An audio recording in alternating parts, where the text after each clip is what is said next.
I have yet another video request for you. So on my video for who you should build 5/26/2024, because I like to date my stuff, so if it becomes dated, you want to check out the newest videos. I got a comment from Faisal Ahmad Nuri. He said, "Can you start for beginners? These characters are mostly either epic quests or very expensive to achieve.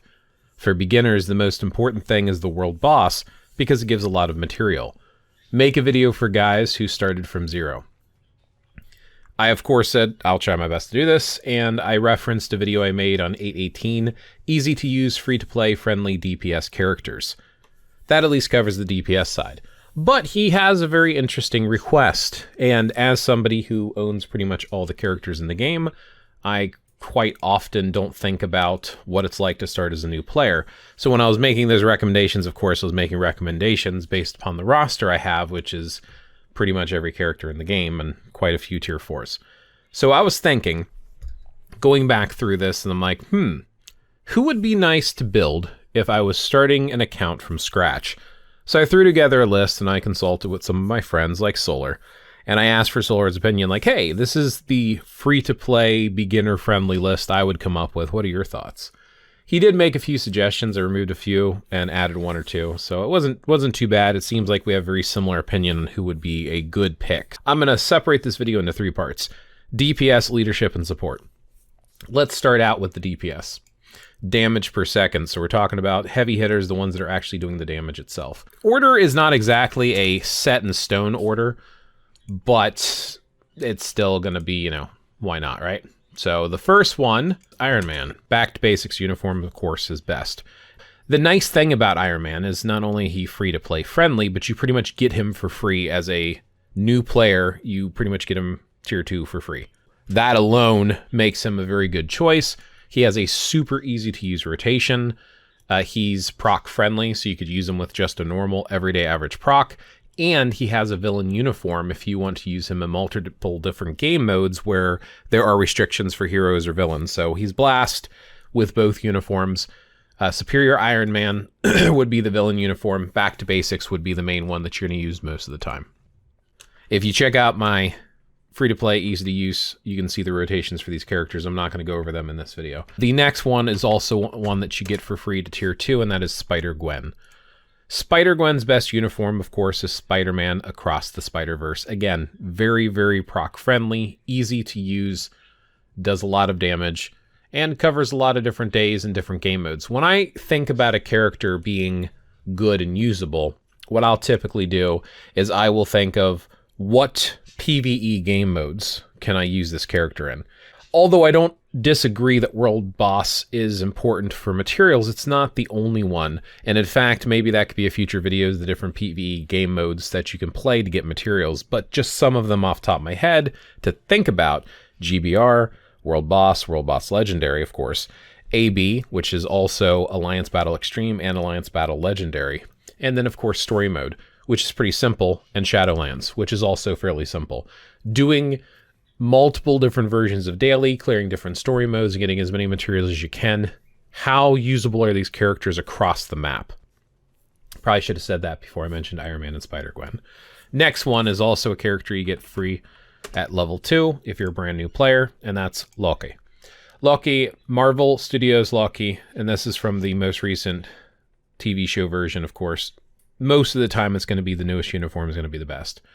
Fairly proc-friendly uniform, a little bit on the trickier side, so you probably want to run him with an anger proc, but he does fantastic on farming too. If you're rift farming, which is another PvE game mode to get materials, he's a great rift farmer as well. He has very good usage in AB. He's still one of the AB meta. So the fact that he's AB, X, and ABL meta right now, and has a whole bunch of different game modes that he's usable in, he's just a fantastic character for DPS. I don't think I'm going to spend a ton of time talking about all of them. I'm just going to mention them, look for them, and pull them up. Moon Knight.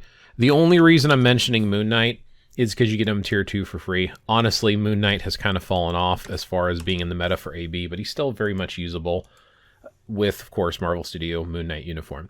Proc friendly, very easy to use. He's fantastic with an energy, free to play, great DPS. Thor actually specifically excels in World Boss Legendary. He's phenomenal in World Boss Legendary, but he's great in multiple game modes. And he's also, if you do tier 4 characters, he's a solid striker. He's not as good as Ghost Rider, but he is a solid striker. With his older uniform, he's a little bit better in AB. I don't think I would get both uniforms, but if you really wanted to, you could get his Marvel Studios Thor Love and Thunder. But as a brand new character who's restricted on crystals, I would stick with the Allfather Reborn. Very easy proc-friendly rotation. Still, I would put a Judgment at least, if not a Anger proc or a Rage on him. But yeah, very easy to use character, free to play friendly, fantastic character. Next character for the DPS is Hulk. Hulk with his Titan uniform. Keep this in mind. This is a PvE uniform. If you want to use him in PvP, which I don't recommend for brand new folks, you want to use something like Fear itself. This one's going to have a lot more survivability, does great damage. It has usage in PvE, but something like that is going to be better for PvP in my opinion. With the new Titan uniform, it's purely PvE. He does great amount of damage, super easy rotation. He is not proc friendly in my opinion, because you want multiple skills all firing off, so you probably want to use at least an Anger proc on him, if not a Rage. He's going to be great in multiple game modes. He is AB meta right now. He does rival Dr. Octopus, depending on if you have a Reforged Rage or not. I would build him over building Doc Ock now. If you have Doc Ock already, for those of you who are more senior players and are checking out my videos, obviously you can stick with Doc Ock, but if you do Rage them both up and Reforge the Rages, it seems like Titan Hulk is outscoring Dr. Octopus. Not by a lot, but he is. Next character on the list is Captain America Sharon Rogers with her Poseidon armor. It's got a built-in heal, and she pretty much eats World Boss Legendary characters alive. She doesn't have a lot of value outside of World Boss Legendary, though. A lot of the other characters can be used in multiple game modes. Not Sharon Rogers. Sharon Rogers is pretty much a World Boss Legendary only. She does have a tendency to be slightly glass cannon-like, to where she can die pretty quickly if you don't use her right. She does have a simple rotation. She's proc-friendly. And like I said, even at tier 3, she is going to eat World Boss Legendaries alive for you. Probably one of the best free-to-play World Boss Legendary characters in the game, in my opinion. Next character on the list is Miles Morales, Spider-Man. He, with his Spider-Man Across the Spider-Verse uniform, also eats World Boss Legendaries alive. He is not proc-friendly, in my opinion, although a lot of people can play him with a proc. I feel like his proc is pretty tight. I think he is better off with a Judgment, where you're better off with an Energy for Sharon Rogers. If you are not going to put a Judgment on Miles Morales, I would put an Anger proc on him over a normal proc, but it is pretty simple rotation, and again, free-to-play friendly, and he will eat World Boss Legendaries alive for you. What I mean by saying that is a very high damage output and has the ability to take down world bosses fairly rapidly. I would say Miles Morales and Sharon Rogers are two of the best clearers when it comes to World Boss Legendaries when you're talking about tier 3 characters. Next on the list is Hela, Marvel Studios What If uniform. You probably want to reforge a Destruction for her. She does have a very proc-friendly rotation. All of her damage is on her tier 3. She does okay regardless, but it's like every other rotation you're hitting her tier 3, so she will do great in World Boss Legendary. I don't think she's going to have a lot of high utility in other game modes, but she does have that support built in as well as a nice leadership. So she actually plays multiple roles, not just being DPS, but also being a lead support. Next on the list is Human Torch, the Fall of the Fantastic Four. He does have very proc-friendly, easy-to-use rotation. I think he's better off with a Judgment, but obviously CTPs are in short supply, especially when you're brand new, so at least an Anger proc. You can do a normal proc with him too. It's just he does get a lot of benefit being a fire character and dealing fire damage, fire-based damage, so fire damage based upon energy attack on all of his skills. So being fire damage, Judgment just works great on him, I think. Either way, very easy to use. He's great in multiple game modes, AB, World Boss Legendary, even GBR. He does a fantastic job. Next on the list is Gamora. Gamora with her Marvel Studios Guardians of the Galaxy 3 uniform is just a really, really, really strong character. I think Gwen does a little bit better, so I think she's like a step below Gwen, but because of her details and the different days that she's capable of doing, I think it's worth having both of them. I'd probably build Spider-Gwen over Gamora. And the next one on the list is Green Goblin. Now, Green Goblin is one of the few characters, if you've noticed, all the other characters are at least level 80. If I can get someone up to level 80, I get him to level 80. All of the characters that are stuck at level 70 are going to suffer in damage output. Getting them just to 72 alone can make a huge difference in the DPS or just general usability in the game. Green Goblin with the Red Goblin uniform is the exception. He's phenomenal. The damage he deals at level 70 tier 3 put him at meta for the longest time until Mystique replaced him, who now, of course, our last one on the list, we'll get to in a second, replaced him again. But he still has a lead support, and he is still very usable in multiple game modes. So I would still recommend Red Goblin for a new account. Last but not least is Gwenpool. Gwenpool with her newest uniform, Dark Gwenpool, is ridiculously broken on the damage, and honestly I probably would put her as one of the top characters to build first right now. Super easy proc friendly rotation. She is AB meta. She walks through World Boss Legendary. She pretty much chews up and spits out most of the content for PvE. Great free-to-play character, so I would highly recommend her. Probably one of the first ones to build. As mentioned with Iron Man, Spider-Gwen, Loki, and Moon Knight, all 4 of those you're getting at tier 2 at the beginning of the game as a new player. So having them already at tier 2 makes them more tempting to build first. But Gwenpool should probably be the 5th on the list if I was going to put them in some form of an order. That concludes the DPS recommendations. Let's go on now to leadership recommendations, again, in no particular order. The first leader I will mention is Cyclops. Cyclops should have 2 uniforms. His best uniform is Modern. The second one is Phoenix 5, which makes him a villain. Like Iron Man, he's usable in multiple game modes for hero and for villain. And with his Modern uniform, he's actually okay to use as a character, but he has both a leadership and a support ability. Just mentioning him right now, just for the leadership, all allies on your team are going to get increased basic attack and increased basic defense just by putting him on the team. When you're using characters, it is important that you know how to build their teams, so you need leads and supports for building those teams, which is why we're going over this list. Next lead is Proxima Midnight with her Dark Obsidian armor. She's a little bit more on the expensive side because any of the Black Order characters are, but she has such a solid leadership. She's usable, but all allies are going to get Ignore Target's dodge rate, which is going to be very useful in World Boss Legendary. She also has critical damage increase, and she has built-in support, so she kind of fills 2 roles. That's why she's making this list. We already mentioned Green Goblin as the DPS, but he also has a self-lead and lead for other characters, even if you're not using him. All allies are going to get increase all basic attacks by 40%, and Ignore Target's dodge rate by 40%.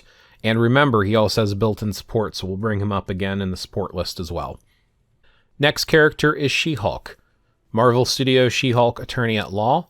She has a fantastic leadership that's kind of niche. If you're faced off against a male enemy, all allies are going to increase basic damage dealt to males by 65%. What this means is increase all basic attacks is going to apply to the total damage you can do before defenses kick in. So dodging, resistances, and all that are going to take that number down.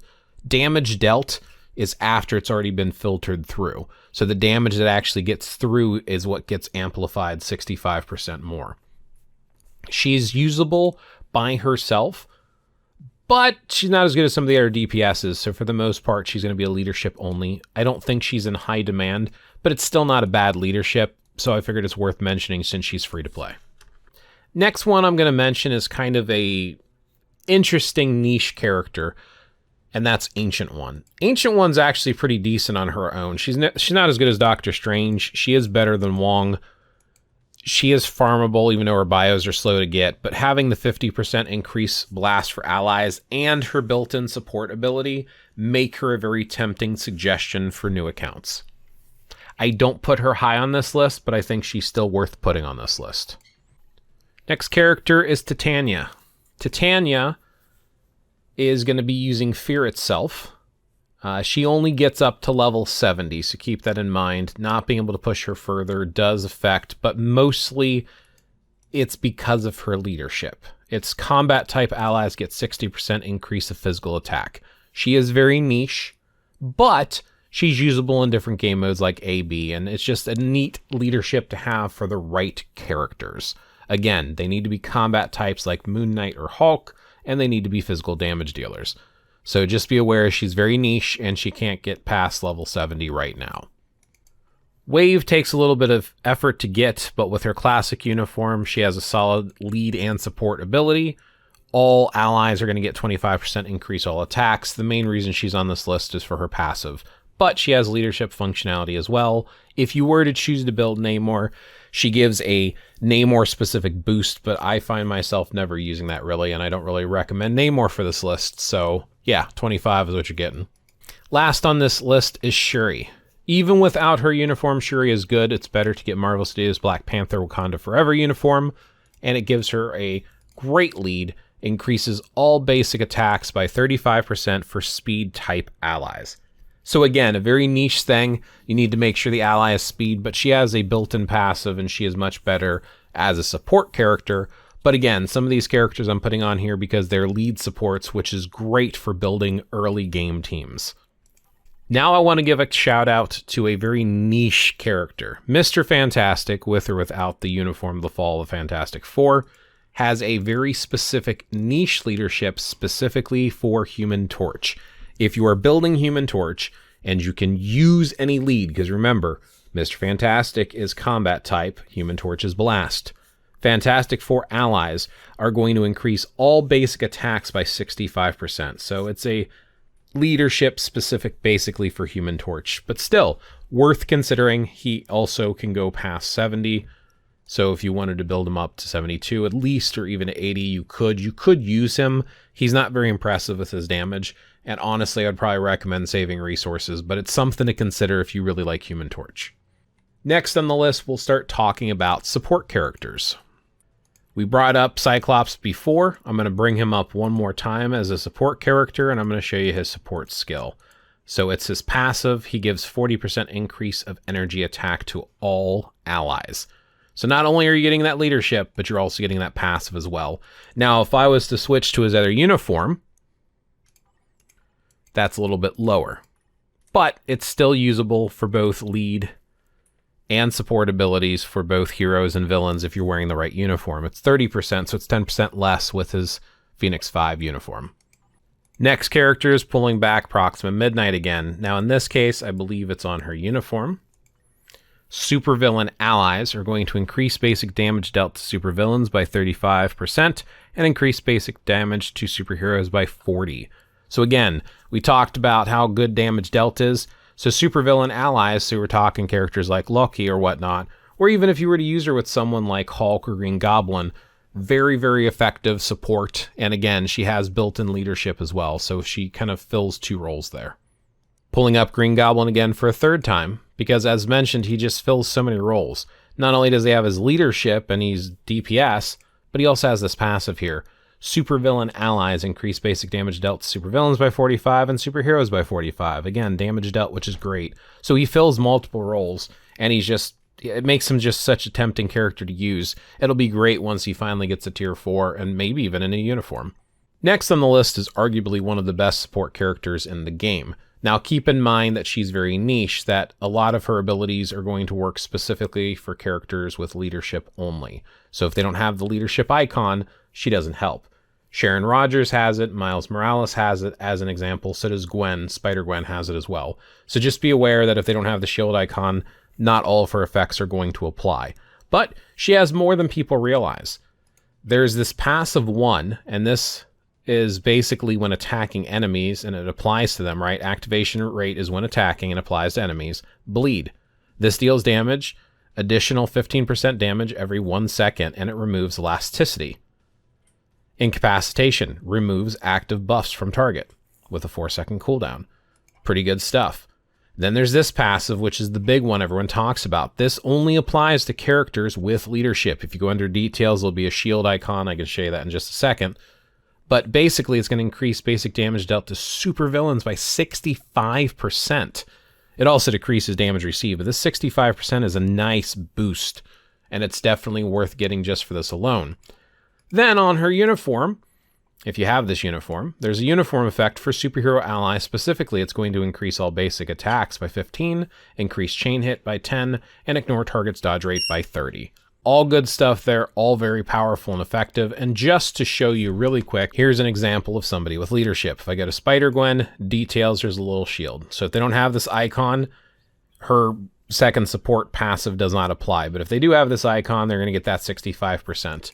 And if they're a hero on top of it, like Spider-Gwen, it's just fantastic support character. Next, we're going to pull up Wave again. The main reason she's on the list is for her passive. Superhero allies increase basic damage dealt by 50%. But she has a leadership, so she can fill 2 roles. But this mainly for the support ability for superheroes. Next, we have Taskmaster. Taskmaster's passive is pretty strong. There's 2 different passives that Taskmaster gives. This passive here is for Weapon Master allies. It increases guaranteed critical rate by 20, ignore target's dodge by 20, and increase skill damage by 25, and increase bonus damage by 20%. The main reason you get Taskmaster with the Marvel Studios Black Widow uniform, and no, this does not make Taskmaster a female in the game, even though it's a female character in the movie, it is still considered a male character, so male villain combat. If you go to the uniform, there's a uniform effect here that all allies, regardless of superhero or supervillain, is going to get increased basic damage dealt to supervillains and superheroes by 40%. So for the uniform support ability alone, that's why I recommend this. But again, having that skill for Weapon Master allies is another benefit as well. And let me really quick just show you an example of a Weapon Master ally. Since we mentioned Moon Knight, we'll bring up Moon Knight. You'll see this crossed pistols here, so Weapon Masters. So as long as they have that icon, it'll apply to them. Now in this case, since we talked about White Fox earlier as well, he also has leadership. So technically Taskmaster and White Fox could work with Moon Knight to boost him up. Next one on the list is Phil Coulson. Winter Ops is his best uniform. He can only get to 70, so he can't push to 80. But it's a fantastic uniform with some great support skills. Even without his uniform, he is still worth getting. With the uniform, he's usable with both villains and heroes, but without the uniform, he's only usable for heroes. His passive, all allies, again with the uniform only, increases guaranteed critical rate by 20%, increases basic damage dealt to supervillains by 50%, and decreases damage received from supervillains by 20%. He does also have a leadership. I know I didn't put him on the leadership team. It only applies to superhero allies. But there's an activation rate when dealing critical attacks, decreased skill cooldown by 30%. This is such a weak leadership. I didn't put him on the leadership thing, even though technically you could use his leadership as well. He also has a built-in uniform option if you have the uniform. For superhero allies specifically, again, they're going to get 30% increase of hit points and decreased damage received by 20%. So with the uniform, like I said, he's going to be great for heroes, but even without heroes, just villains alone, with the uniform, which is a seasonal uniform, unfortunately, it's going to do this passive stuff. Now, since most people cannot get Winter Ops, we can look at this one. This is not a needed uniform. You can go without it completely. I'll just give you an example of the difference. So again, the passive is now for superheroes only. It's 20, 45, and 15. The leadership is for superheroes only. And then for the uniform, it gives increase all basic defenses by 10% for all allies. Nothing too super special. So even without the uniform, this passive here, it's 20 and 45. With the uniform, one more time, 20 and 45. So what you're getting out of the uniform is that uniform ability. It's not really that great. Honestly, I would skip the uniform unless you're able to get Winter Ops. These last few here are very niche, and these are niche support characters that fill certain roles. The first one is Scarlet Spider with the Dark Chasm uniform. There's a very niche spider sense, so allies with spider sense, we're talking like Miles Morales, Spider-Gwen. It's going to increase basic damage dealt to supervillains by 40, superheroes by 35, increase skill damage and bonus damage. So if you are building a spider team, this is worth considering, but this is after you've gotten all the other supports, and it's, again, if you really like the spider characters, basically. Next one on the list that's very niche as well is going to be if you're specifically wanting to build a team for Iron Man. He is a blast character, but you could build War Machine with 3099. He's okay usability-wise, but you're mostly going to get him specifically for his Techno-Kinetic Allies increase, which works for Iron Man, increases all basic attacks by 40, all basic defenses by 40, and increases hit points by 30. It's nothing super special, but if you wanted to build the best team for Iron Man, War Machine as a built-in thing for Iron Man. It's just nice for options, but again, I probably wouldn't build it, nor waste the crystals on the uniform. We talked about how good Green Goblin is. Kraven the Hunter with his Interdimensional Hunter uniform makes for a really good support option for Green Goblin, so again, very niche. And remember, we have a movie coming out, so he's probably going to get a new uniform, so I don't know if I would recommend it. I just wanted to give a shout out as a niche uniform. The support ability is specifically on the uniform itself, and that is for Sinister Six allies, increases damage dealt to supervillains and heroes by 35, increases skill damage, and bonus damage. The last of the super niche characters is going to be the Thing, and this is again for Human Torch. So the Fall of Fantastic Four obviously makes him a better support for it, but he still has the support abilities even without it. His passive 1, Fantastic Four allies, which would be Human Torch, increase all basic damage by 45, decrease damage received from Reflect by 50, effect reflects all attacks, super armor increases all basic defenses by 25, increases basic damage dealt to boss types by 35.